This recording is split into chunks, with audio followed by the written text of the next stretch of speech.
Coming teacher. Yes. Teacher 26મી જાન્યુઆરી છે સાંસ્કૃતિક કાર્યક્રમમાં ભાગ લેવાનો અને નામ લખવાના છે.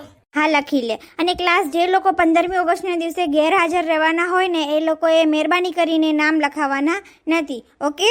Yes teacher. હાલો, દેશ રંગીલા ડાન્સમાં છોકરીમાં કોને રહેવું છે? મારે રહેવું છે. મારે પણ. મારું નામ પણ લખજો.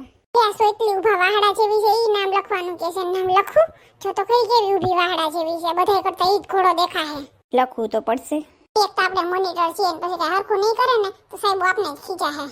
એ જો તમને બધાને કહી દઉં છું, દેશ રંગીલા વાળા એ બધાયને ચણિયા ચોળી પહેરવાની છે. બધાય ગોતી આવશો ને ચણિયા ચોળી? મારી પાસે નથી. હા, ઈ તેન પાસે છે જ નહીં એટલે એને કહી દઉં કે તું નીકળી જા. તો ગોતવાની જવાબદારી તમારી રહેશે. તો તું એક કામ કર, તું આ ડાન્સમાંથી નીકળી જા, તને બીજે ક્યાંક લઈ લે. ઓકે? એને પરેડમાં લઈ લે. ઊભી વાહડા જેવી છે ને પરેડમાં ચાલે. હાલો, પછી નાટકમાં કોને રહેવું છે છોકરાઓમાંથી? મારું નામ લખો. ત્યાં દેશભક્તિના નાટકમાં રહેવું છે. એની આંખું જોઈને કોડા જેવી છે ને આંખું જોઈને કોઈ બી જા. હા, હારું હાલ, વાંધો નહીં. તાર ગાંધીજી બનવાનું છે. ઓકે? મારું પણ લખો. હારું હાલ, તારે ભગતસિંહ બનવાનું છે. બરાબર? ગીત ગાતા કોને સારું આવડે છે? મને આવડે છે. એટલે એને તો બોલતા હરખું નથી આવડતું. ગીત હું કહે તોતડો. એને ના પાડ દો. એ તું છે ને અત્યારે નહીં હાલ, તો આવતી 15મી ઓગસ્ટે ગાજે. બરાબર? અત્યારે પ્રેક્ટિસ જ કરવાની છે ખાલી. તું નાનો પડ. ઓકે? તો આવતી 15મી ઓગસ્ટે મારો વાલો આવશે ને? હા, ત્યારે તારો વારો. બસ.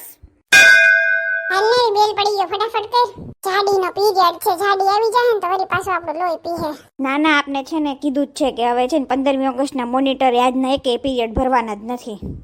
તેનો પીરિયડ નથી ભરવાનો. મને એનો પીરિયડ ભરવો જ નથી ગમતો. અને ખબર નહીં વાંદરીને મારા પર હું ખાર છે ને ઈ જ કઈ સમજાતું નથી. જે હોય ને તે મને જ ઊભી કરી રાખે, મને જ પૂછવા રાખે.